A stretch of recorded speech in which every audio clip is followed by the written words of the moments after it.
Well, hello everyone, and welcome back to PlateUp Learning the Basics tutorial. Today we are going to be going over how to set up the Chef app. There have been a lot of talks in the Discord and in some of my private messages, etc., about getting it working. So that's what we're going to look at today. So you load up your game, just like I have here. You log into your character. You hit escape. Now you can use the keys, arrow keys for this.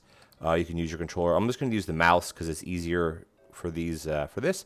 So you're going to click on your options, and then you're going to go down to advanced. This is also where you can set up your graphics, accessibility, effects volume, which is in-game volume, and also you have your music volume here. So you click on advanced.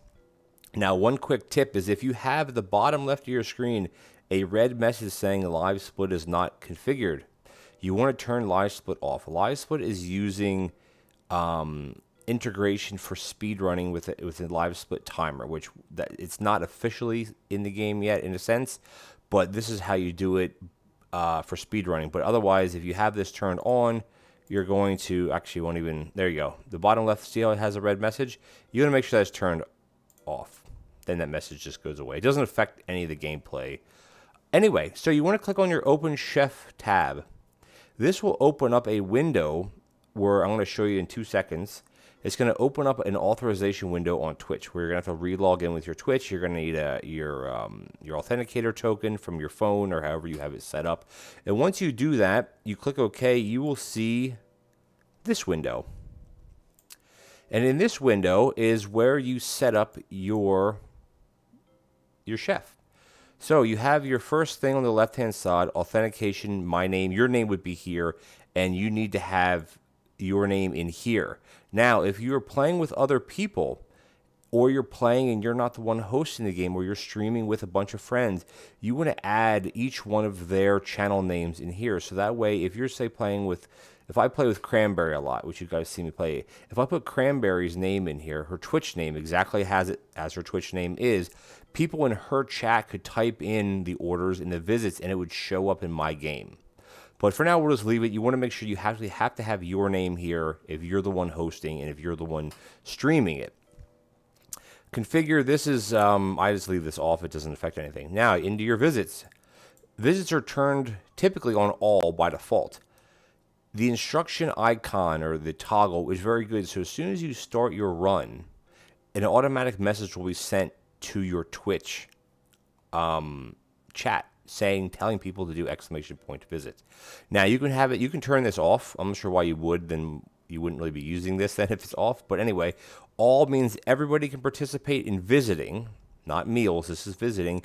You can have it to subs only, VIPs only. Now, if you have a huge channel and there's a lot of, riffraff, you want to just do subs or VIPs only, of course. But for most people, you want to have this as all. Now, your meals, which this is where you do exclamation point order and then numbers 1, 2, 3 at the beginning of each day. This is where you would select that. I'm actually going to move this off because I keep hitting this button. It's annoying. Anyway, sorry guys. So this is where you would select the meals. This is the same setup as this. You can either have all, you can have subs, VIPs, or you can even have it off. If you don't want to have the interaction in chat, but you want people to visit so their name shows up, but you don't want them to make custom orders. Say you have stir fry and you have meat, broccoli, and carrot, and you don't want to have them making crazy orders. You just put this to off. But anyway, typically you'll leave both of these to on, but you can toggle these as you like. Now, you know this is working. I'm going to go into the next two in a second. You know this is working, and you can test this yourself. If you have OBS or whatever your streaming software is open, and you have your chef open, and your game is open, and you go into your own chat, and you type in exclamation point visit, your queue number and your total will go up to 1. Even though you're not live, it is connected to your own Twitch. So I do this every single time before I start a run, or before I start a game, is I make sure this queue in total, the main one is the total, but both of them will go up to 1 if you visit in your own chat before streaming the game. If this does not say 1, I would close the game down, close your streaming software, open everything back up, and do it again. But you have to have OBS or whatever you use open to test it in the way I just described. So the next one is polls. Polls are automatically created, if this is checked, so at the end of day 3, 5, 6, 9, 10, 12, and 15, and then the subsequent days of overtime after that, polls will automatically be put up to choosing between the left card or the right card. And here's where you can have it selecting the winner. And you can read this. It's not the biggest on the screen. But basically what this does is no matter whatever the chat chooses based on the polls, and you can set your polls up. I'm going to go into this in a second. That's what your card will be chosen. So if you have something like leisurely eating, or you have something like leisurely eating versus, I don't know, carrot soup, well, you can pick which one is your favorite. But if chat says leisurely eating, you're going to get leisurely eating if this is turned on. So most people turn this off. But again, to have more regular chat interaction and let chat decide, you turn this to on. Now, going down to the polls as well, you have it set up. You can have it set up to as many, it's all in seconds, however long you want. You could have it at 60 seconds. You could have it at 90 seconds. It doesn't really matter. You could have it at 1 second. You could have this at whatever you want. Now, your extra votes, this is where you can set up costs.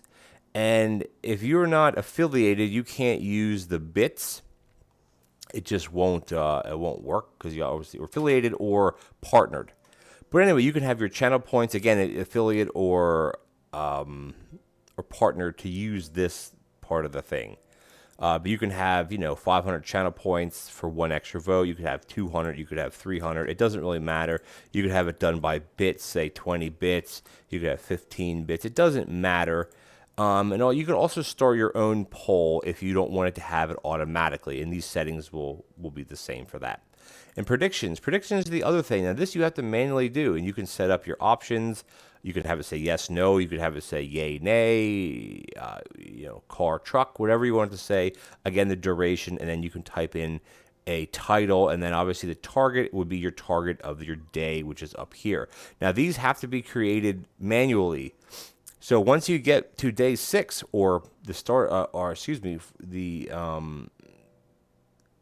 up until you hit day 6, you can hit create poll. It'll show up just like your polls did here, but you have to do this manually. And then people can vote for 2 minutes using channel points. Obviously, that's how this one works. To use channel points to do this. And then you could have it go to 6. You could even just start at 15, and you could hit create. And when you start the game, it'll say, poll, will we make it? Prediction, will we make it to day 15? And already on my OBS, which you can't see, it already shows a prediction in my chat, even though I'm not live. So this is the thing, to set all this stuff up and try it out before you go live. Because if things are happening, if you have a poll showing up or a prediction showing up when you hit create. Now, again, this is if you're not affiliated or partnered, this won't work because you have to use channel points for it. With channel points are something that's free, but again, you can't do this without that. Same thing with the polls you can do, but you can't have this stuff set up if you're not affiliate or partner. But the main one is your visiting. Regardless if you have one follower or you have 1,000 followers or 10,000, this is what you want to be looking at. You want to have this set to all sub VIP, all sub VIP. If you test it out in your own chat, exclamation point visit in your own chat before you start streaming, this will go to 1-to-1. And if you have people that you're friends with, you can pop up your chat in Twitch without being live, and they can type an exclamation point and visit just to see if it's working. So that is pretty much the tutorial on how to set up the PlateUp Chef app. I did a bit long-winded going into these two things, which if you're not affiliated or partnered, you have limited access to that. But the main thing is the visiting and the ordering. This is where you have most of your chat interactions with, and people can bounce around ideas like, oh no, I don't want to order number 2 because it's just hamburgers. I want a hamburger with cheese and onion, etc., etc., etc. So it makes things very, very nice. And then the last tip with this is you need to leave this window open while you play, and then you can just come in here and hit back. Now, typically, your Chef app, the only reason it shows on my screen is because I'm recording it that way, but the PlateUp Chef app will go behind any app that you have on top of that. It'll automatically be hidden. You can't minimize it, but you need to leave this open. If this is not open, it won't work. It just won't work at all. Now, The last thing is that it is buggy where if you play a day and you lose prior to day 4, you get to restart the day without any penalty. Now, it's a known bug that this could stop working. And you'll be able to tell right away. All you got to do is look at your totals. If the totals and the queues are not going up while people are typing in visit, it's buggy. Now, I've seen it come back when they fail or restart again, or they get to day 4. But, if it keeps happening, shut the game down, shut the app down, you don't have to shut down your recording software, but you have to shut the game down, restart it, and then reset this up. It doesn't take very long at all. It takes seconds in reality, and then you can get it working again. Anyway, that is the tutorial on setting up the PlateUp Chef app. If anybody who's watching this has any trouble with this, feel free to reach out to me on Discord or even on YouTube here, and I can help walk you through how to set this up. It's pretty simple, but some people have issues with it, connecting to Twitch, your authenticator app, etc., etc. But feel free to reach out on my Discord, or you can search my name, TheOntarioGardener, in the PlateUp Discord, and you can just send me a private message, and I'll be happy to either come on voice chat with you to set this up or try to text it through you on how to do it. But anyway, that's going to do it for this video. Thank you guys so much, and look forward to more back to basics tutorials for PlateUp. Thanks for watching.